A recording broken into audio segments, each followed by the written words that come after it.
বন্ধুরা কেমন আছে? আশা করি ভালো আছে। কাঁচা তেঁতুল পেরে টক করে দেখাবো। আমি কোথায় উঠেছি, ধান মেজিনার উপরে উঠিয়ে তেঁতুল পাচ্ছি। হয়ে গেছে দেখুন বন্ধুরা, কি সুন্দর তেঁতুল পাড়া হয়ে গেছে। এই তেঁতুল দিয়ে খুব টক আছে, তেঁতুল দিয়ে টক করব মাছের। বন্ধুরা আমি তো তেঁতুল পেরে নিয়ে চলে এসেছি গাছ থেকে। এবার টকে কি আজকে আমি রুই মাছ 3 পিস নিয়ে নিয়েছি। এই কাঁচা তেঁতুল দিয়ে টক হবে, তার সাথে 1 পিস তেঁতুল দিচ্ছি, একটা ওলকপি, আর তার সাথে 2 চামচ সাদা সরিষা। বন্ধুরা এবারে আমি সবজিগুলো কেটে নিচ্ছি। এবারে সবজিগুলো কেটে নিচ্ছি। ওলকপি দেওয়া, তেঁতুল দেওয়া, আর রুই মাছের টক হবে, খেতেও খুব সুন্দর লাগবে।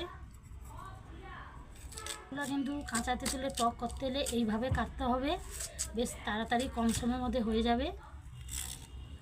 দেখো খুব সুন্দর হয়েছে। তেঁতুলগুলো এইভাবে আমি ছাড়িয়ে দিচ্ছি, কেন খেতে ভালো লাগবে। ছালাগুলো থাকলে কিন্তু মুখে লাগবে। খুব সুন্দর করে ছাড়িয়ে দিতে হবে এইভাবে। আর কমজন ফ্যামিলি, এইখানে আমি এক পিস তেঁতুল উপরে টকটা করছি, আর 3 পিস মাছ নিয়েছি। দেখুন বন্ধুরা এইভাবে তেঁতুলটা কেটে দিতে হবে। টমাটমটা আমি দেখে দিচ্ছি, চলো। টমাটমটা বীজ বার করবো না, কেন টক লাগবে, খেতেও ভালো লাগবে। টমাটমের মাঝখানের অংশটা একটু বাদ দিয়ে দিতে হবে। কাটাটা কমপ্লিট হয়ে গেল। আমি মাছে কিন্তু 1 চামচ হলুদ দিয়ে দিচ্ছি, আর আমি 1 চামচ লবণ মাখিয়ে কিন্তু আমি 5 মিনিট রেখে দেবো, কেন এই তেঁতুলের টকটা হবে। মাছের নুন হলুদটা ঢুকে গেলে খুব সুন্দর লাগবে খেতে। দেখুন বন্ধুরা আমি 2 চামচ সাদা সরষে বেটে দিচ্ছি শিলে জল দিয়ে। খুব তাড়াতাড়ি বাটা হয়ে যাচ্ছে, বড়ো শিল না, একবারে বাটা হয়ে যাচ্ছে। বন্ধুরা আমার সরিষা বাটাটা কমপ্লিট বাটা হয়ে গেল। এবার টকটা করা দেখিব, চলো। দেখো টক করার আগে আমাকে মাছটা ভেজে দিতে হবে। আমি কিন্তু কড়াটা গরম হয়ে গেছে, আমি সরিষা তেলটা গরম হয়ে গেছে, আমি 1 পিস করে মাছ দিয়ে দিচ্ছি।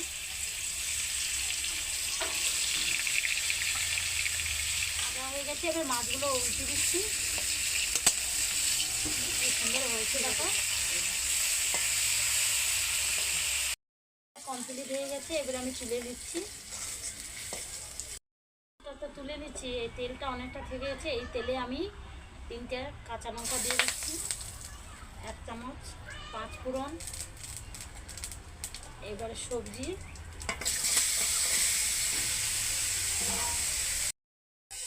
দেখো সবজির সাথে আমি তেঁতুলটা দিয়ে দিচ্ছি, 5 ফোড়ন দিয়ে আমি সুন্দরভাবে লেড়ে দিচ্ছি। দেখো 1 চামচ আমি হলুদ দিয়ে দিচ্ছি। হলুদ দেওয়ার কারণটা মানে টকের কালারটা আছে, কাঁচা তেঁতুলের টকটা যে হবে। দেখো আমি 1 চামচ লবণ দিয়ে দিচ্ছি।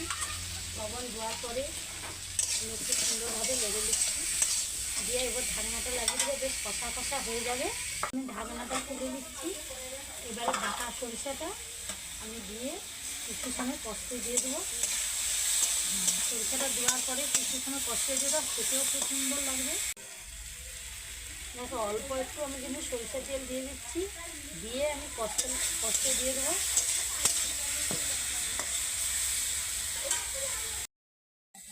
দেখো সরিষা দেওয়ার পরে কষা হয়ে গেছে, আমি 1 বাটি সরিষা জলটা দিয়ে দিচ্ছি, আর আমিটা সিদ্ধ হবে।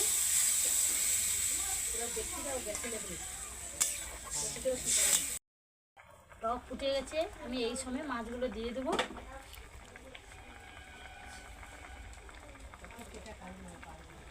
আর এই যে মাছগা কেন দিয়ে দিচ্ছি টকটা ফোটার পরে, কেন টক ঢুকবে, খেতেও খুব।